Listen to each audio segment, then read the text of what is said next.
El retrato del artista adolescente, por James Joyce. 1. Allá en otros tiempos, y bien buenos tiempos que eran, había una vez una vaquita, Mu, que iba por un caminito. Y esta vaquita que iba por un caminito se encontró un niñín muy guapín, al cual le llamaban el nene de la casa. Este era el cuento que le contaba su padre. Su padre le miraba a través de un cristal. Tenía la cara peluda. Él era el nene de la casa. La vaquita venía por el caminito donde vivía Betty Vines. Betty Vines vendía trenzas de azúcar al limón. Hay las flores de las rosas silvestres en el pradecito verde. Esta era la canción que cantaba. Era su canción. Hay las flores de las losas verdes. Cuando uno moja la cama, aquello está calentito primero, y después se va poniendo frío. Su madre colocaba el hule. ¡Qué olor tan raro! Su madre olía mejor que su padre, y tocaba en el piano una guija de marineros para que la bailase él. Bailaba. Tra-la-la, la-la, tra-la-la, tra-la-la, la-ina, tra-la-la, la-la, tra-la-la, la-la. Tío Charles y Dante aplaudían. Eran más viejos que su padre y que su madre, pero tío Charles era más viejo que Dante. Dante tenía 2 cepillos en su armario. El cepillo con el respaldo de terciopelo azul era el de Michael David, y el cepillo con el revés de terciopelo verde, el de Parnell. Dante le daba una gota de esencia cada vez que le llevaba un pedazo de papel de seda. Los Vance vivían en el número 7. Tenían otro padre y otra madre diferentes. Eran los padres de Eileen. Cuando fueran mayores, él se iba a casar con Eileen. Se escondió bajo la mesa. Su madre dijo: «Steven tiene que pedir perdón». Dante dijo: «Y si no, vendrán las águilas y le sacarán los ojos, le sacarán los ojos. Pide perdón, de hinojos, le sacarán el corazón. Pide perdón, pide perdón». Los anchurosos campos de recreo hormigueaban de muchachos. Todos chillaban, y los prefectos les animaban a gritos. El aire de la tarde era pálido y frío, y a cada voleo de los jugadores, el grasiento globo de cuero volaba como un ave pesada a través de la luz gris. Steven se mantenía en el extremo de su línea, fuera de la vista del prefecto, fuera del alcance de los pies brutales, y de vez en cuando fingía una carrerita. Comprendía que su cuerpo era pequeño y débil, comparado con los de la turba de jugadores, y sentía que sus ojos eran débiles y aguanosos. Roddy Kingham no era así. Sería capitán de la 3ª división. Todos los chicos lo decían. Roddy Kingham era una persona decente, pero Roche el malo era un asqueroso. Roddy Kingham tenía unas espinilleras en su camarilla, y en el refectorio una cesta de provisiones que le mandaban de casa. Roche el malo tenía las manos grandes, y solía decir que el postre de los viernes parecía un perro en una manta. Y un día le había preguntado: «¿Cómo te llamas?». Steven había contestado: «Steven Dédalus». Y entonces Roche había dicho: «¿Qué nombre es ese?». Pero Steven no había sido capaz de responder, y entonces Roche le había vuelto a preguntar: «¿Qué es tu padre?». Y él había respondido: «Un señor». Y todavía Roche había vuelto a preguntarle: «¿Es magistrado?». Se deslizaba de un punto a otro, siempre en el extremo de la línea, dando carreritas cortas de vez en cuando. Pero las manos le azuleaban de frío. Las metió en los bolsillos de su chaqueta gris de cinturón. El cinturón pasaba por encima del bolsillo. Cinturón, cinturonazo. Y darle a un chico un cinturonazo era pegarle con el cinturón. Un día un chico le había dicho a Canwell: «Te voy a largar un cinturonazo». Y Canwell le había contestado: «Anda y quítate de ahí. Ve a largarle un cinturonazo a Celsi Danvers. Me gustaría verte. Te mete un puntapié en el trasero como para ti solo». Aquella expresión no estaba muy bien. Su madre le había dicho que no hablara en el colegio con chicos mal educados. «Madre querida». Al despedirse el día de entrada en el vestíbulo del castillo, Ella se había recogido el velo sobre la nariz para besarle, y la nariz y los ojos estaban enrojecidos, pero él había hecho como si no se diera cuenta de que su madre estaba a punto de echarse a llorar, y su padre le había dado como dinero de bolsillo 2 monedas de 5 chelines, y su padre le había dicho que escribiera a casa si necesitaba algo, y que sobre todo nunca acusara a un compañero, aunque hiciese lo que hiciese. Después, a la puerta del castillo, el rector, con la sotana flotante a la brisa, había estrechado la mano a sus padres, y el coche había partido con su padre y su madre dentro. «Adiós, Steven, adiós. Adiós, Steven, adiós». Se vio cogido entre el remolino de un pelotón de jugadores, y temeroso de los ojos fulgurantes y de las botas embarradas, se dobló completamente mirando por entre las piernas. Los muchachos pugnaban, bramaban y pataleaban entre restregones de piernas y puntapiés. De pronto las botas amarillas de Jack Lawton lanzaron el balón fuera del corro, y todas las otras botas y piernas corrieron detrás. Steven corrió también un trecho, y luego se paró. No tenía objeto el seguir. Pronto se irían a casa, de vacaciones. Después de la cena, en el salón de estudio, iba a cambiar el número que estaba pegado dentro de su pupitre, de 77 a 76. Sería mejor estar en el salón de estudio que no allí fuera el frío. El cielo estaba pálido y frío, pero en el castillo había luces.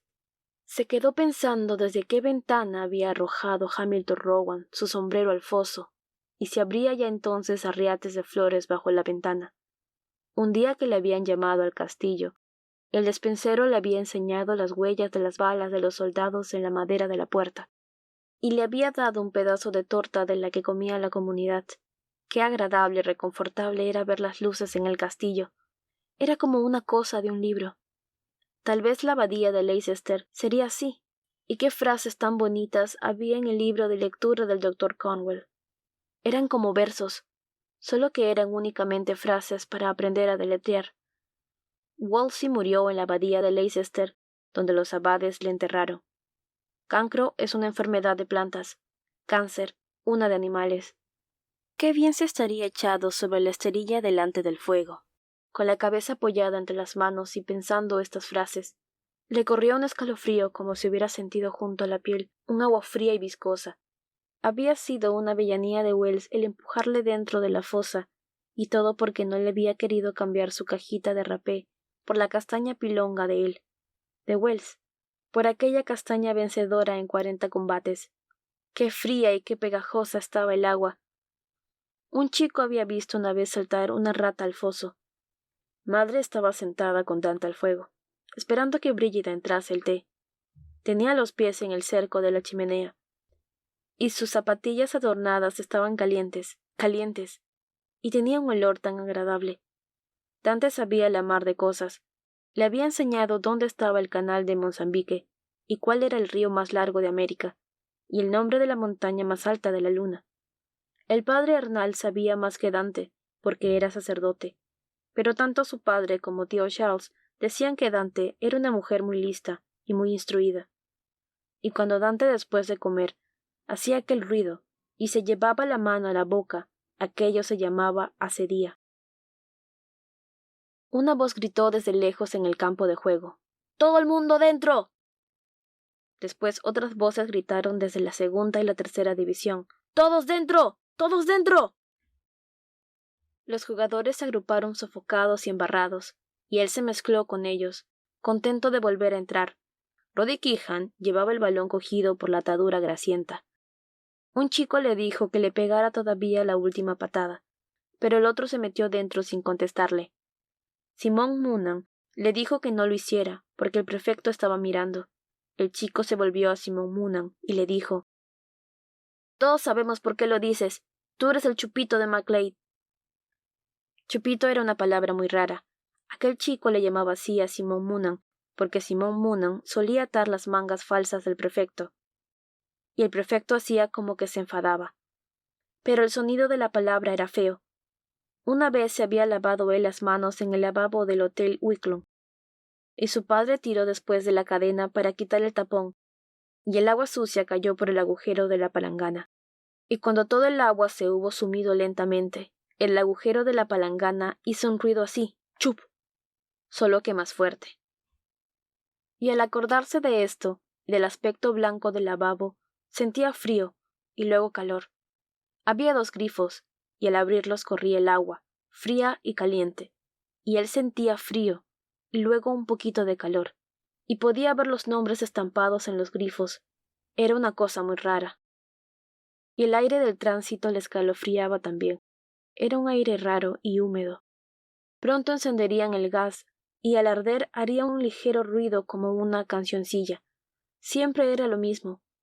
Y si los chicos dejaban de hablar en el cuarto de recreo, entonces se podía oír muy bien. Era la hora de los problemas de aritmética. El padre Arnal escribió un problema muy difícil en el encerado, y luego dijo: «Vamos a ver quién va a ganar». «¡Hala, York! ¡Hala, Lancaster!». Steven lo hacía lo mejor que podía, pero la operación era muy complicada, y se hizo un lío. La pequeña escarapela de seda, prendida con un alfiler en su chaqueta, comenzó a oscilar. Él no se daba mucha maña para los problemas, pero trataba de hacerlo lo mejor que podía, para que York no perdiese. La cara del padre Arnal parecía muy ceñuda, pero no estaba enfadado. Se estaba riendo. Al cabo de un rato, Jack Lawton chascó los dedos, y el padre Arnal le miró el cuaderno y dijo: «Bien, bravo, Lancaster. La rosa roja gana. Vamos, York, hay que alcanzarlos». Jack Lawton le estaba mirando desde su sitio. La pequeña escarapela con la rosa roja le caía muy bien, porque llevaba una blusa azul de marinero. Steven sintió que su cara estaba roja también, y pensó en todas las apuestas que había cruzadas sobre quién ganaría el primer puesto en nociones, Jack Lawton o él. Algunas semanas ganaba Jack Lawton la tarjeta de primero, y otras él. Su escarapela de seda blanca vibraba y vibraba, mientras trabajaba en el siguiente problema, y oía la voz del padre Arnal. Después, todo su ahínco pasó, y sintió que tenía la cara completamente fría. Pensó que debía de tener la cara blanca, pues la notaba tan fría. No podía resolver el problema, pero no importaba. Rosas blancas y rosas rojas, qué colores tan bonitos para estarse pensando en ellos. Y las tarjetas del primer puesto y del segundo y del tercero también tenían unos colores muy bonitos, rosa, crema y azul pálido. Y también era hermoso pensar en rosas crema y rosas rosa. Tal vez una rosa silvestre podría tener esos colores, y se acordó de la canción de las flores de las rosas silvestres en el pradecito verde. Pero lo que no podría ver era una rosa verde. Quizás la hubiera en alguna parte del mundo. Sonó la campana, y los alumnos comenzaron a salir de la clase hacia el refectorio. A lo largo de los tránsitos, se sentó mirando los 2 moldes de mantequilla que había en su plato, pero no pudo comer el pan húmedo. El mantel estaba húmedo y blando. Se bebió de un trago, sin embargo, el té que le echó en la taza un marmitón zafio, ceñido de un delantal blanco. Pensaba si el delantal del marmitón estaría húmedo también, o si todas las cosas blancas serían húmedas y frías. Rachel Malo y Saurin bebían cacao. Se lo enviaban sus familias en latas.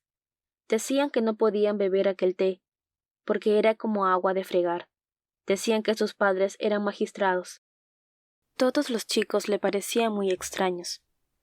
Todos tenían padres y madres y trajes y voces diferentes, y deseaba estar en casa y reclinar la cabeza en el regazo de su madre, pero no podía. Y lo que quería, por lo menos, era que se acabaran el juego y el estudio y las oraciones para estar en la cama. Bebió otra taza de té caliente, y Fleming le dijo: «¿Qué tienes? ¿Te duele algo? ¿O qué es lo que te pasa?» «No sé», dijo Steven. «Lo que tú tienes malo es el saco del pan», dijo Fleming, «porque estás muy pálido». «Eso se te pasa». «Sí, sí», dijo Steven. Pero la enfermedad no estaba allí. Pensó que lo que tenía enfermo era el corazón, si el corazón podía estarlo. Qué amable había estado Fleming, interesándose por él. Sentía ganas de llorar. Apoyó los codos en la mesa y se puso a taparse y destaparse los oídos. Cada vez que destapaba los oídos, se oía el ruido del comedor. Era un estruendo como el del tren por la noche, y cuando se tapaba los oídos, el estruendo cesaba, como el de un tren dentro de un túnel. Aquella noche en Dacre, el tren había hecho el mismo estruendo, y luego, al entrar en el túnel, el estrépito había cesado. Cerró los ojos, y el tren siguió sonando y callando. Sonando otra vez y callando. Qué gusto daba oírlo callar y volver de nuevo a sonar fuera del túnel, y luego callar otra vez.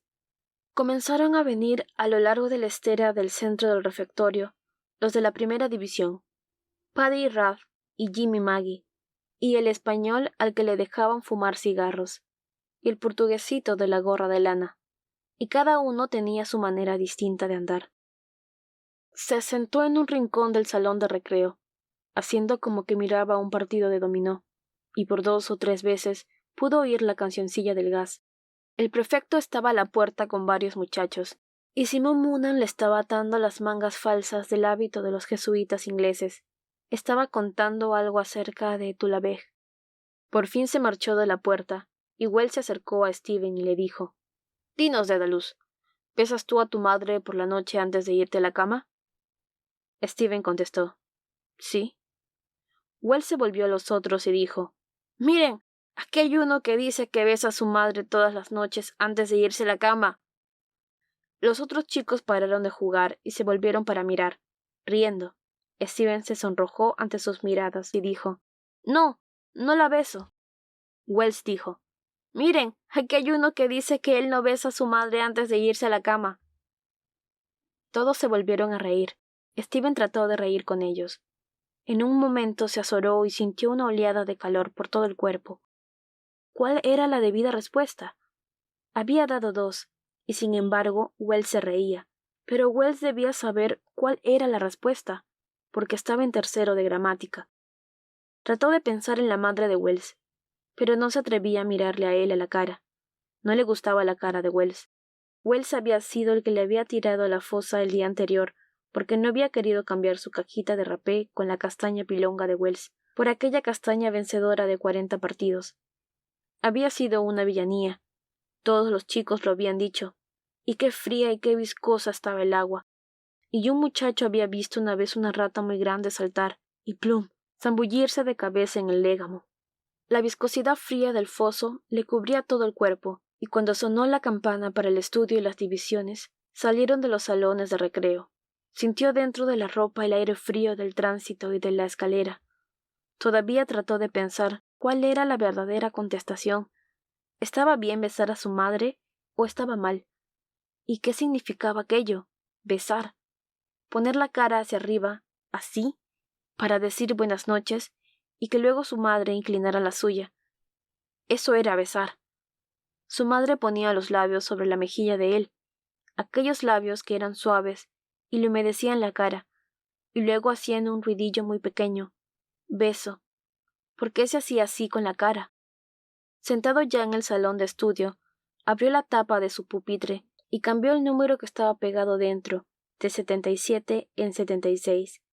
Pero las vacaciones de Navidad estaban muy lejos todavía, y sin embargo habían de llegar, porque la Tierra giraba siempre. Había un grabado de la Tierra en la primera página de la geografía, una pelota muy grande entre nubes. Fleming tenía una caja de lápices, y una noche en el estudio libre había iluminado la tierra de verde y las nubes de marrón. Era como 2 cepillos en el armario de Dante. El cepillo con el respaldo verde para Parnell y el cepillo con el respaldo marrón para Michael David. Pero él no le había dicho a Fleming que las pintara de aquellos colores. Lo había hecho Fleming de por sí. Abría la geografía para estudiar la lección, pero no se podía acordar de los nombres del lugar de América. Y sin embargo, todos ellos eran sitios diferentes que tenían diferentes nombres. Todos estaban en países distintos, y los países estaban en continentes, y los continentes estaban en el mundo, y el mundo era el universo. Pasó las hojas de la geografía hasta llegar a la guarda, y leyó lo que él había escrito allí. Allí estaban él, su nombre y su residencia. Stephen Dedalus, clase de nociones, Colegio de Clon Westwood, Salinas, Condado de Kildare, Irlanda, Europa, el mundo, el universo. Esto estaba escrito de su mano. y Fleming había escrito por broma en la página opuesta: Stephen Dedalus es mi nombre, e Irlanda mi nación, Clonwes donde yo vivo, y el cielo mi aspiración. Leyó los versos al revés, pero así dejaban de ser poesía, y luego leyó de abajo a arriba lo que había en la guarda hasta que llegó a su nombre. Aquello era él, y entonces volvió a leer la página hacia abajo. ¿Qué había después del universo? Nada. Pero, ¿es que había algo alrededor del universo para señalar dónde se terminaba, antes de que la nada comenzase? No podía ser una muralla, pero podría llegar allí una línea muy delgada, alrededor de todas las cosas. Era algo inmenso el pensar en todas las cosas y en todos los sitios. Solo Dios podía hacer eso. Trataba de imaginarse qué pensamiento tan grande tendría que ser aquel, pero solo podía pensar en Dios. Dios era el nombre de Dios, lo mismo que su nombre era Stephen. Dieu quería decir Dios en francés, y era también el nombre de Dios.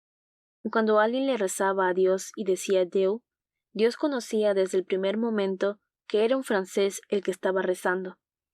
Pero aunque había diferentes nombres para Dios en las distintas lenguas del mundo, y aunque Dios entendía lo que le rezaban en todas las lenguas, sin embargo, Dios permanecía siempre el mismo Dios, y el verdadero nombre de Dios era Dios.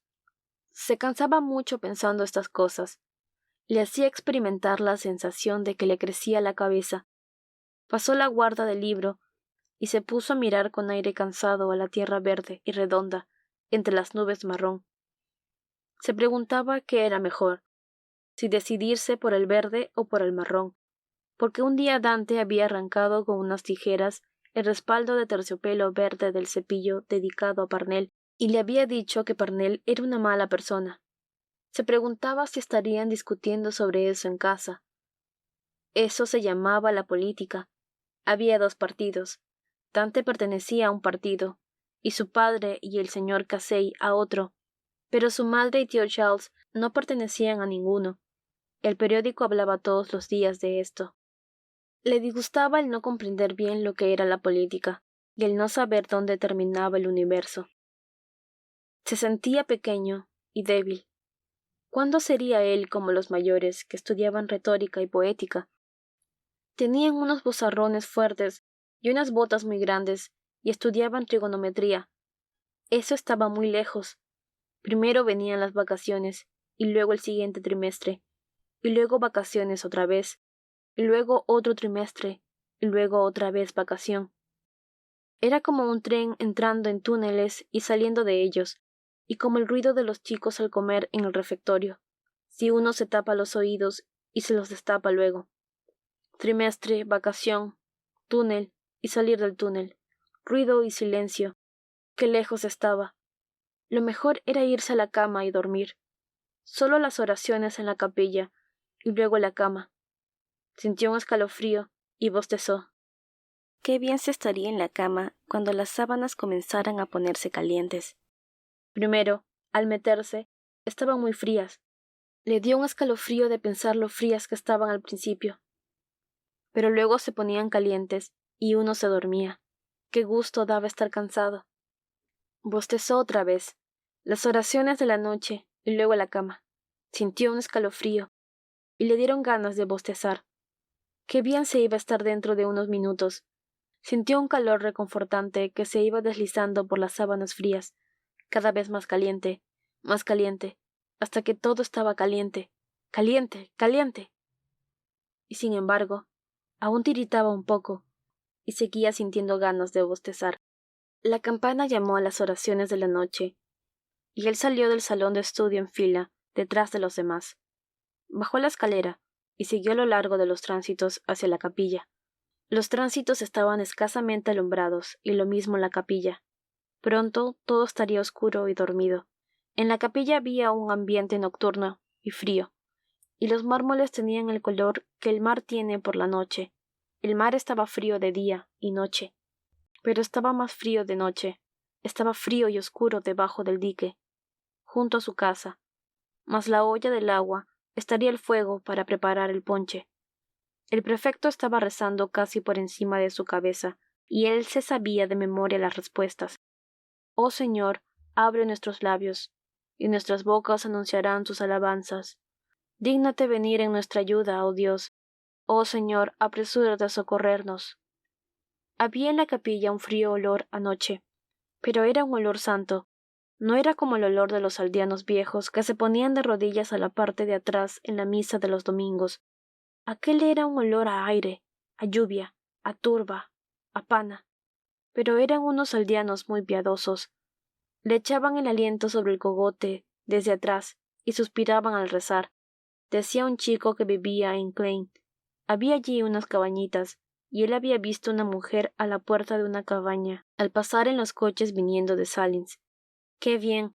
Dormir una noche en aquella cabaña, ante el humeante fuego de turba, en la oscuridad iluminada por el hogar, en la oscuridad caliente, respirando el olor de los aldeanos, aire y lluvia, y turba, y pana. Pero oh, qué oscuro se hacía el camino hacia allá, entre los árboles. Se perdería uno en la oscuridad. Le daba miedo de pensar lo que sería. Oyó la voz del prefecto que decía la última oración, y él rezó también para librarse de la oscuridad de afuera, bajo los árboles. Visita, te lo rogamos, oh Señor, esta vivienda, y aparta de ella todas las acechanzas del enemigo. Vivan tus ángeles aquí, para conservarnos en paz, y sea tu bendición siempre sobre nosotros, por Cristo nuestro Señor. Amén. Le temblaban los dedos al desnudarse en el dormitorio. Les mandó que se dieran prisa, para no irse al infierno cuando muriera. Era necesario desnudarse y luego arrodillarse y decir sus oraciones particulares y estar en la cama antes de que bajaran el gas. Se sacó las medias y se puso rápidamente el camisón de dormir. Se arrodilló al lado de la cama y repitió deprisa sus oraciones, temiendo a cada paso que iban a apagar el gas.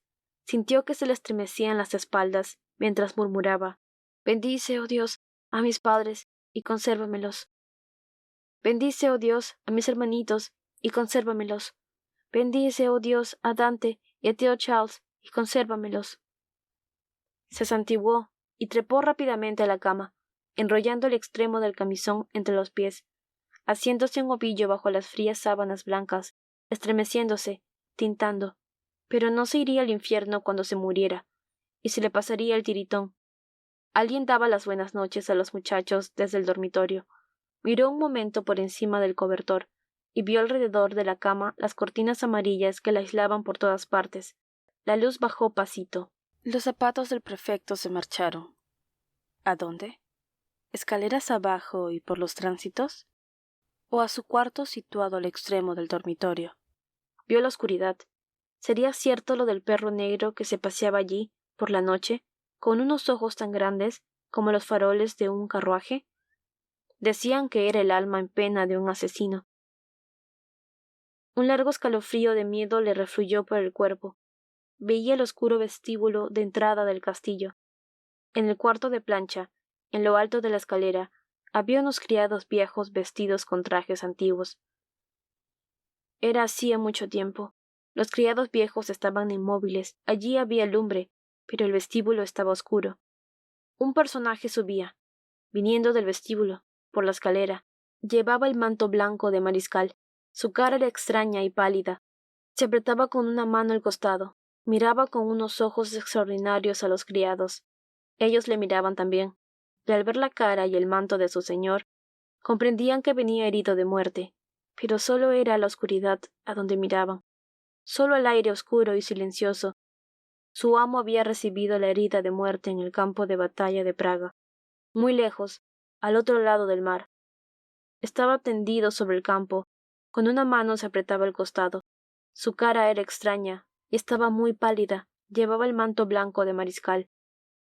Qué frío daba. Qué extraño era el pensar en esto. Toda la oscuridad era fría y extraña. Había allí caras extrañas y pálidas, ojos grandes, como faroles de carruaje. Eran las almas en pena de los asesinos, las imágenes de los mariscales heridos de muerte en los campos de batalla, muy lejos, al otro lado del mar. ¿Qué era lo que querían decir con aquellas caras tan raras? Visítate, lo ruego, oh Señor, esta vivienda, y aparta de ellas todos. Irse a casa de vacaciones debía ser algo magnífico. Se lo habían dicho a los chicos, montar en los coches una mañana de invierno, tempranito, a la puerta del castillo. Los coches rodaban sobre la grava. ¡Vivas al rector! ¡Hurra! ¡Hurra! ¡Hurra! Los coches pasaban por delante de la capilla, y todas las cabezas se descubrían, corrían alegremente por los caminos, entre los campos. Los conductores señalaban con el látigo hacia Bodenstown. Los chicos lanzaban alegres aclamaciones. Pasaban por la granja del alegre granjero. Vivas y gritos y aclamaciones. Pasaban por Klein gritando y alborotando. Las aldeanas estaban a las puertas, los hombres esparcidos aquí y allá. Un olor delicioso flotaba en el aire invernal, el olor de Klein, a lluvia y a aire invernizo, y a rescoldo de turba y a pana. El tren estaba lleno de chicos. Un tren largo, largo de chocolate, con paramentos de crema. Los empleados iban de un lado a otro, cerrando y abriendo las portezuelas. Estaban vestidos de azul oscuro y plata. Tenían silbatos de plata, y sus llaves hacían un ruido rápido. Clic-clac, clic-clac. Y el tren corría sobre las tierras llanas, y pasaba la colina de Alén. Los postes del telégrafo iban pasando, pasando. El tren seguía y seguía. Sabía bien por dónde. Había faroles en el vestíbulo de su casa y guirnaldas de ramos verdes, ramos de acebo y hiedra alrededor del gran espejo, y acebo y hiedra rojo y verde, entrelazados por entre las lámparas, acebo y hiedra verde alrededor de los antiguos retratos de las paredes, acebo y hiedra por las navidades y por venir de él. Delicioso. Toda la familia. Bienvenido, Stephen. Algazara de bienvenida. Su madre le besaba. ¿Está eso bien? Su padre es ahora un mariscal, más que un magistrado. Bienvenido, Stephen. Ruidos. Había un ruido de anillas de cortina que se corren a lo largo de las barras, y de agua vertida de jofainas. Había en el dormitorio un ruido de gente que se levanta, y se viste, y se lava, un ruido de palmadas. El prefecto se pasaba de un lado a otro excitando a los chicos para que avivasen. La luz de un sol pálido dejaba ver las cortinas separadas y las camas revueltas. Su cama estaba muy caliente, y él tenía la cara y el cuerpo ardiendo. Se levantó y se sentó en el borde de la cama. Estaba débil. Trató de ponerse las medias. Se sentía horriblemente mal. La luz del sol era fría y extraña. Fleming le dijo: ¿Estás bien? No lo sabía. Fleming añadió: Vuélvete a la cama. Le voy a decir a Macleay que no estás bien. Está enfermo. ¿Quién? Díselo a Macleay. Vuélvete a la cama. ¿Es que está enfermo? Un chico sostuvo sus brazos mientras se soltaba la media que colgaba del pie, y se metió de nuevo en la cama. Se arrebujó entre las sábanas, halagado por el tibio calor del lecho. Oía a los chicos que hablaban de él, mientras se vestía para ir a misa. Estaban diciendo que había sido una cobardía el empujarle así dentro de la fosa. Después cesaron las voces. Se habían ido. Una voz sonó al lado de su cama. Oye, no nos irás a acusar, ¿verdad? Aquella era la cara de Wells. Le miró, y notó que Wells tenía miedo. No fue con intención. ¿Seguro que no lo harás? Su padre le había dicho que nunca acusara a un compañero, hiciera lo que hiciera. Meneó la cabeza y dijo que no, y se sintió satisfecho. Wells dijo: No fue con intención, palabra de honor. Fue solo por broma. Lo siento. Lo sentía porque tenía miedo. Miedo de que fuese alguna enfermedad. Cancro era una enfermedad de plantas, cáncer de animales, cáncer u otra distinta. Eso era hace mucho tiempo, fuera, en los campos de recreo, a la luz del atardecer, arrastrándose de un lado a otro, en el extremo de su línea. Un pájaro pesado volaba abajo, a través de la luz gris. Se iluminó la abadía de Leicester. Wolsey murió allí. Los mismos abades fueron quienes le enterraron.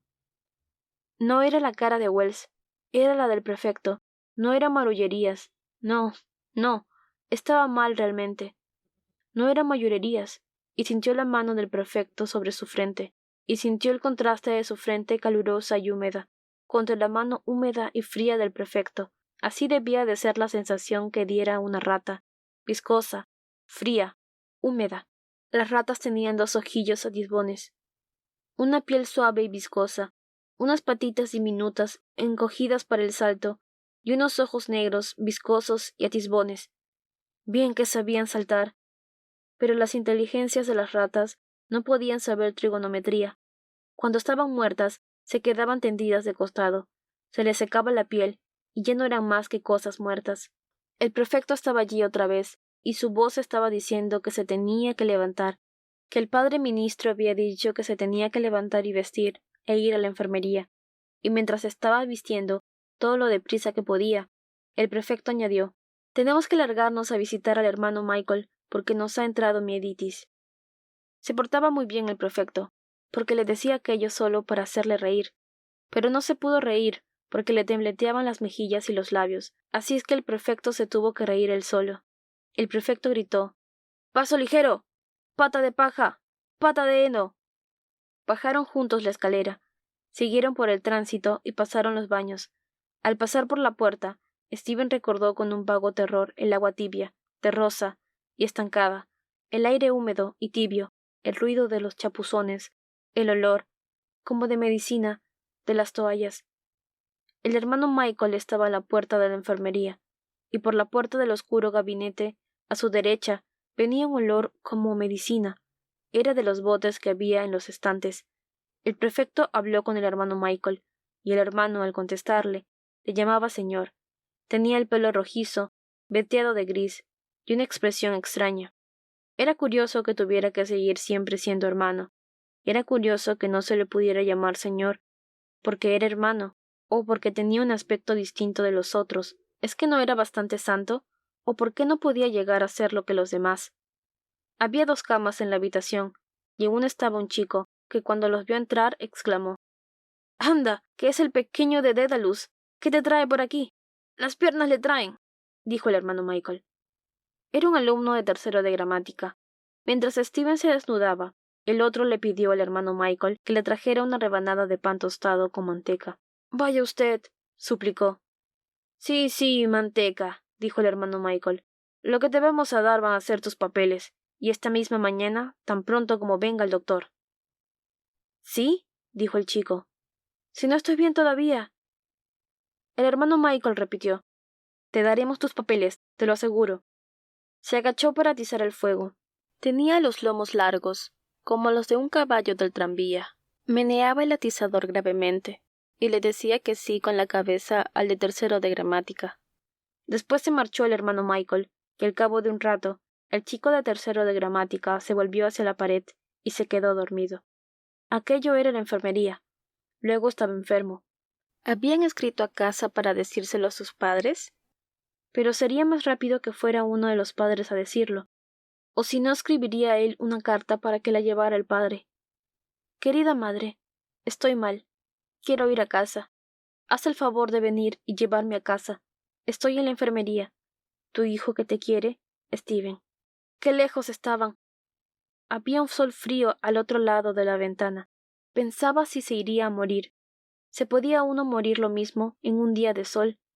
¿Se podía morir antes de que viniera su madre? Entonces habría una misa de difuntos en la capilla, como la vez que le habían contado los chicos, cuando se había muerto Little. Todos los alumnos asistirían a la misa vestidos de negro, todos con las caras tristes. Wells estaría también, pero nadie quería mirarle.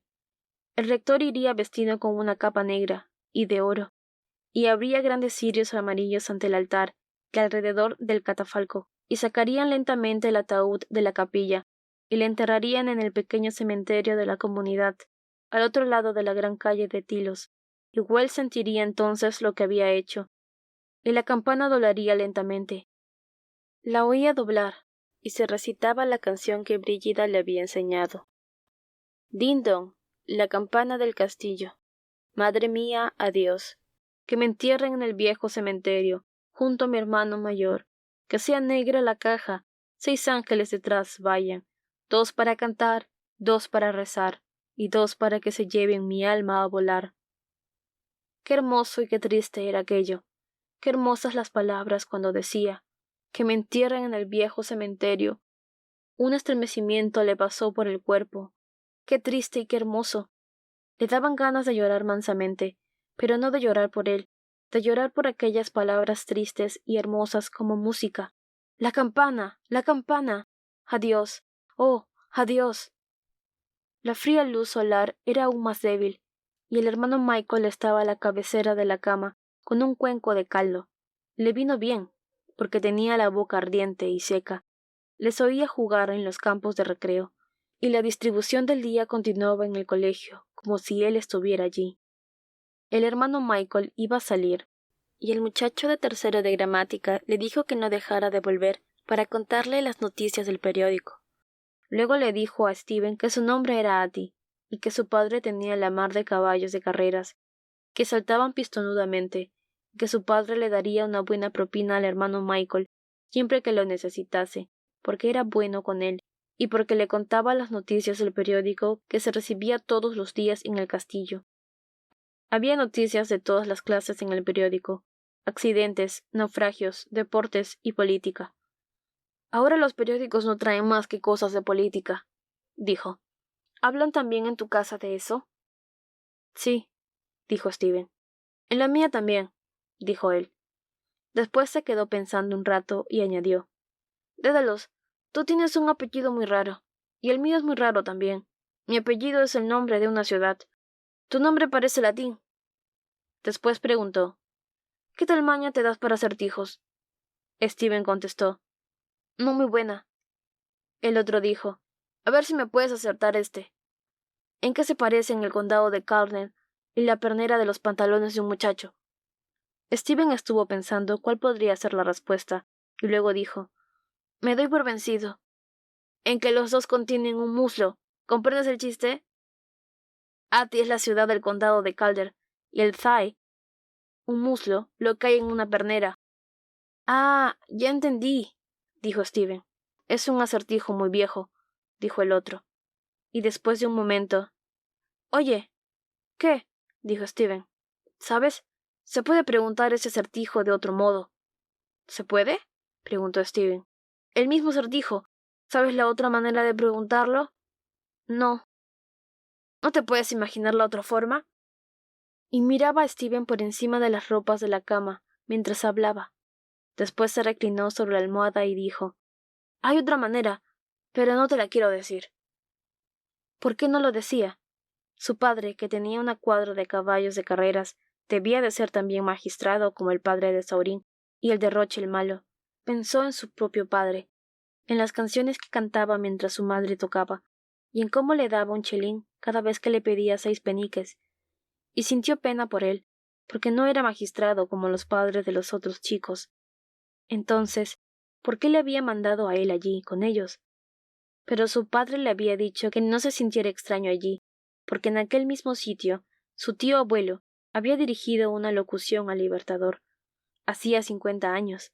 Se podía reconocer a la gente de aquella época por los trajes antiguos, y se preguntaba si era en aquel tiempo cuando los estudiantes de Clonwells llevaban trajes azules con botones de latón y chalecos amarillos, y gorras de piel de conejo, y bebían cerveza como la gente mayor, y tenían traillas de galgos para correr liebres. Miró la ventana, y vio que la luz del día se había hecho más débil. En los campos de juego debía de haber una luz nubosa y gris. Ya no se oía ruido. Debían estar en clase haciendo los temas, o tal vez el padre Arnal les estaba leyendo. Era raro que no le hubiesen dado ninguna medicina. Tal vez se las traería el hermano Michael cuando volviera. Le habían dicho que cuando se estaba en la enfermería había de beber muchos encunjes repugnantes, pero ahora se sentía mejor. Sería una cosa que estaría muy bien, irse poniendo bien, poquito a poco. En ese caso, le darían un libro. En la biblioteca había un libro que trataba de Holanda. Tenía unos nombres extranjeros encantadores y dibujos de ciudades de aspecto muy raro y de barcos. ¿Se ponía uno tan contento de verlos? ¡Qué pálida la luz en la ventana! Pero hacía muy bonito. El resplandor del fuego subía y bajaba por la pared. Hacía como las olas. Alguien había echado carbón, y él había sentido que hablaban. Estaban hablando. Era el ruido de las olas. O quizá las olas estaban hablando entre sí, al subir y al bajar. Vio el mar de olas, de amplias olas oscuras que se levantaban y caían, oscuras bajo la noche sin luna.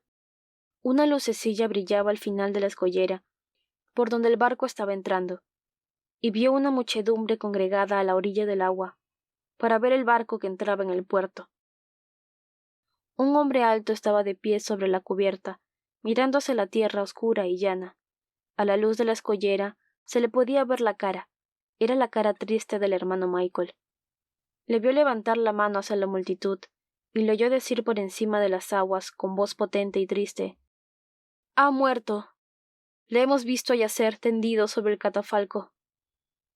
Un gemido de pena se levantó de la muchedumbre. «¡Parnell! ¡Parnell ha muerto!». Todos cayeron de rodillas, sollozando de dolor, y vio a Dante con un traje de terciopelo marrón y con un manto de terciopelo verde pendiente de los hombros, que se alejaba, altiva y silenciosa, por entre la muchedumbre, arrodillada a la orilla del mar.